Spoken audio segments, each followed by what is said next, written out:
Shalom, bendito el Eterno que nos permite vivir para este tiempo, bendito el Eterno que nos ha santificado con sus mandamientos y nos ha ordenado todo lo concerniente al estudio y a la observancia de su sagrado. Esta semana estamos estudiando la Parashá Vayigaz, que significa y se acerca. Puedes encontrarla en el libro de Bereshit a partir del capítulo 44:18 al 47:25. Es un punto culminante en la historia de Yosef y sus hermanos. Es un indicio de cómo será el regreso y la revelación del Mesías en su segunda venida, ya como rey, ¿verdad? ¿Cómo será la revelación ante Judá? Luego de que el Ribi se despoje de todas esas vestiduras romanas que se le han impuesto. Y es hermoso ver ese anticipo en la historia, el cual también dice que vendrá precedido de situaciones difíciles y adversas, ¿verdad? Fíjense que aquí hubo una hambruna en toda la tierra. Aunque se tuviera dinero, no había alimentos para comprar, salvo los que estaban en la tierra de Egipto y que eran provistos precisamente por mano de Yosef.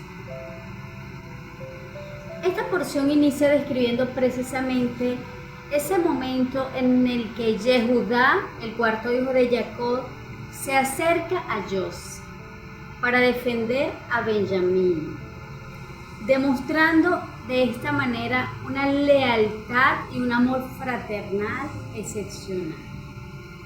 El ser capaz de ofrecerse como esclavo en lugar de Benjamín. Fue un discurso tan conmovedor ante Yosef y él revela su profundo arrepentimiento por el trato que le había dado años anteriores a su hermano. En el judaísmo se nos enseñan que no es suficiente pedir perdón, que hay que hacer teshuvá, y la teshuvá implica un proceso de varias etapas, en el que primero la persona debe sentir pena y dolor por el daño que causó, por la acción que cometió, pero la persona debe detenerse y dejar de conducirse de la forma en la que viene haciendo y debe retornar. Es necesario confesar y pedir perdón, pero también es necesario restituir el daño que se causó. Para Yehudá, Yosef ya estaba muerto y ya no podía hacer mucho, pero el salvar la vida de Benjamín, al estar dispuesto a dar la vida por él, era una forma de restituir el daño. Y esto mostraba que se había arrepentido. Hay personas que piden perdón, pero siguen actuando igual.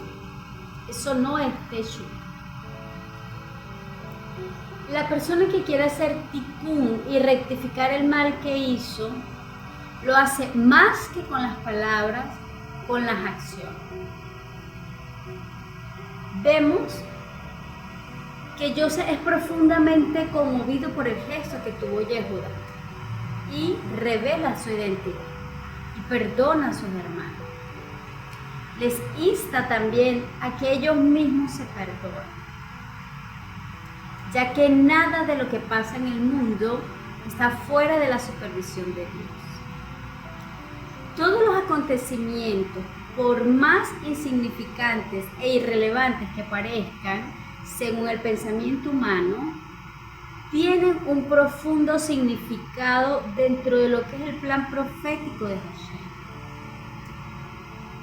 Hashem tenía un propósito conmigo, dijo Yosef, al traerme en Egipto, para salvar la vida de muchos de la hambruna que vendría, y para salvarlos a ustedes mismos y proveerles todo lo que ustedes necesitarían. Pero imagínense, ¿desde cuándo el Creador había preparado todo para la salvación? Desde mucho antes de los acontecimientos manifiestos. Y de esto nos enseñan los sabios que Hashem, antes de crear la enfermedad, ya había creado la cura. Ya Hashem, desde que el hombre pecara, desde antes había creado la Torah. Ya el Mesías estaba en el Dabar de Hashem. Por tanto, no hay situación en tu vida, por más difícil que parezca, que ya el Creador no haya creado la solución. Ya Él creó la cura, ya Él creó la respuesta que necesita. Solo tiene que alinearse el tiempo del Creador con el nuestro. Y que la persona alcance el mérito para ver el nivel. Como nos enseña la porción anterior, al cabo de 2 años el copero se acordó de José y fue liberado. Y fue convertido en virrey. Y pasó todo así. Y José preparó todo con la inteligencia que Dios lo dotó para el tiempo de escasez. Hashem envió a Joseph a Egipto antes que a su familia, para que cuando llegara la hambruna y todos tuvieran que descender a Egipto, allí estuviera él, ocupando un cargo tan importante en el que solo él podía decidir a quién dar alimento y cómo. Imagínense. Aquí vemos que los sueños de Joseph, que predecían su ascenso al poder y la sumisión de sus hermanos, se cumplen en Vallegas. Estos sueños representan la voluntad divina y la capacidad de Dios para cumplir lo que ha prometido. Esto no quiere decir que porque Dios use todo lo que pasa a nuestro favor, quien haya usado su libre albedrío para hacer el mal, no deberá pagar las consecuencias de los errores. Cuidado con eso. Procuremos siempre ser vasos de honra y no de deshonra. Porque muchos, con el argumento de que Dios permite todas las cosas, justifican sus acciones erradas.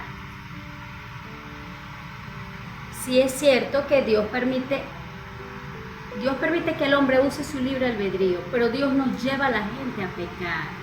Nadie diga que es tentado a hacer lo malo por el Creador. Hazle Shalom. No podemos pensar así.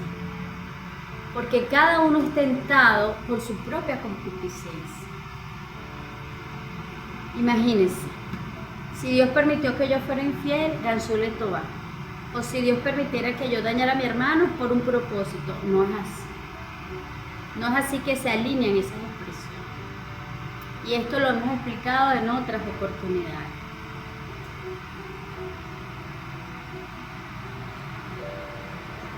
Dios utiliza a las personas para llevar a cabo su voluntad.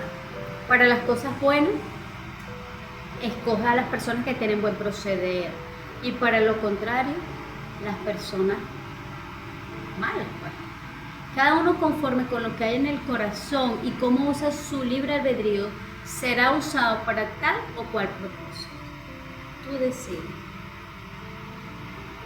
Otra lección importante que vemos después de la revelación de José a sus hermanos, ¿verdad? Y él manda a buscar a su padre. Y la Torah dice que descendieron a Egipto junto con Jacob 70 almas. ¿Por qué habla de descender? Porque Egipto representa estrechez y opresión. Egipto representa tanto la esclavitud como la abundancia material. José conocía bien a su padre y él sabía que no vendría a vivir a Egipto si esto pondría en riesgo el nivel espiritual y moral de su familia.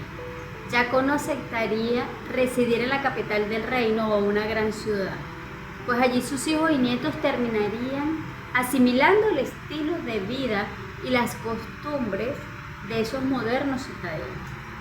Por ello, le ofrece vivir en Goshen, un paradisíaco poblado que está ubicado en la periferia de la ciudad, ¿verdad? Que según el Midrash, el antiguo faraón le había regalado a Sara como indemnización por el error cometido al quererla tomar, ¿verdad? Estando ella ya desposada con Abraham. Y esto nos debe llevar a una reflexión. José, cuando envía a buscar a su padre, envía las carrozas con las ofrendas, les envía un mensaje, mira padre, aquí no me he asimilado. Baja confiado porque yo sigo guardando todo lo que tú me enseñaste de la ley de Dios. Y tú y yo debemos ser cautos y prudentes a la hora que tengamos que tomar una decisión de ir a un lugar y pesar. Por más difícil que tal vez sea la situación económica, Hashem es nuestro proveedor. Pero tu prosperidad espiritual depende de las decisiones que tomes en tu vida, depende de la gente de la que te rodea, depende del cerco de protección que pongas en tu vida para no asimilar, porque vemos lo que acontece después. A aquellos que descendieron a Egipto y se alejaron del estudio y la observancia de la Torá, terminan finalmente siendo esclavizados. Es cierto que Egipto era la única tierra que tenía producción de alimentos, pero el ir a Egipto es estar tentado a sucumbir a los deseos de la carne. Es una tierra que representa de alguna manera esa esclavitud. Es por eso que Joseph instala a su familia en Goshen, para que se dedicaran a sus labores y evitar que se asimilaran a todo ese nivel de inmoralidad e idolatría. Concluyo con esto. Debemos recordar siempre la importancia que la Torá le da al perdón. Y en esta porción se enfatiza esto: el perdón y la capacidad de dejar atrás el pasado. Joseph, a pesar de haber sido traicionado por sus hermanos, él elige perdonarlos y construir un futuro juntos. Él no les recuerda: yo soy Joseph, su hermano, al que vendieron a Egipto por venganza o resentimiento o restregarles el pecado, sino para mostrarles que él le había perdonado esa acción, porque reconocía la providencia divina. Los eventos de esta porción y de las anteriores revelan la mano de Dios guiando el destino de todos. Joseph le explica a sus hermanos que Dios había aprovechado todos esos acontecimientos para salvar muchas vidas. Y su misión era superar todos esos desafíos, ¿verdad?, para alcanzar el propósito, así como se le encomendó a Yeshua la misión de redención. Y hay muchos hombres y mujeres a lo largo de la historia. ¿Recuerdan cuando Yeshua estaba orando en Getsemaní y dijo: si es posible, pase de mí esta copa, pero no se haga mi voluntad sino la tuya? Esa copa era la cuarta copa de la redención, donde Él tendría que morir para expiación de los pecados de la humanidad. Por eso Él le dijo: si es posible hacerlo de otra manera, pero no sea mi voluntad sino la tuya. Y también recordamos cuando el César le dijo: ¿no sabes que tengo autoridad para apresarte o escarcelarte? Y él le dijo: ninguna autoridad tuvieras si no fuera dada por el cielo. Es importante aprender a agradecer con todo lo que nos pasa en la vida, así no entendamos. Así en un principio no entienda, al final la verdad será revelada. La luz siempre se va a revelar ante la oscuridad, la bendición vendrá, la salvación llegará. Incluso en los momentos más difíciles podemos confiar que Dios tiene un plan especial para nosotros. Para esta hora hemos llegado, para este tiempo hemos nacido. Y Dios tiene un plan maravilloso para cada uno de nosotros. Es único, es especial. Seamos diligentes siempre, seamos sabios, pero no en nuestra propia opinión. Fíjense que los sabios enseñan que cuando Joseph se le revela a sus hermanos, ellos no podían ni siquiera responder, ellos se quedaron atónitos. Y hay un sabio talmúdico que advierte: Si sus hermanos no pudieron responderles cuando les dijeron yo soy Joseph, pobre de nosotros el día del juicio, cuando nos presentemos ante el Creador y nos diga, yo soy el Creador.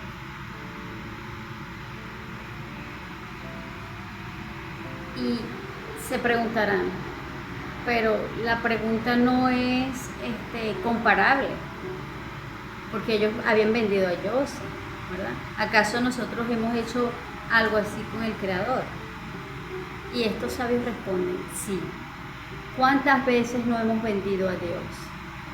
Por dinero, por un placer material, por un estatus, una posición. Hemos dejado a Dios de un lado. Lo hemos apartado de nuestras vidas. Hemos apartado la ley de Dios. La hemos lanzado a un pozo por satisfacer algún deseo temporal, efímero. Que el cielo nos ayude cada día de nuestras vidas. Que ante tomar cualquier decisión podamos primeramente neutralizar nuestra mala inclinación. Que podamos sujetar esas malas tendencias egoístas, individualistas, y que podamos de alguna manera alinearnos los unos a los otros con la voluntad del Creador. Que cada día podamos acercarnos más a Hashem, a su sagrada Torah, a cada uno de los preceptos que nos corresponde guardar, por los méritos de aquel que rasgó el velo para que pudiéramos entrar a la presencia del Creador, por los méritos de nuestro Rey Jesús Mesías, quien en parte ya se nos ha revelado en nuestras vidas, y por eso debemos estar agradecidos. Bendiciones para todos.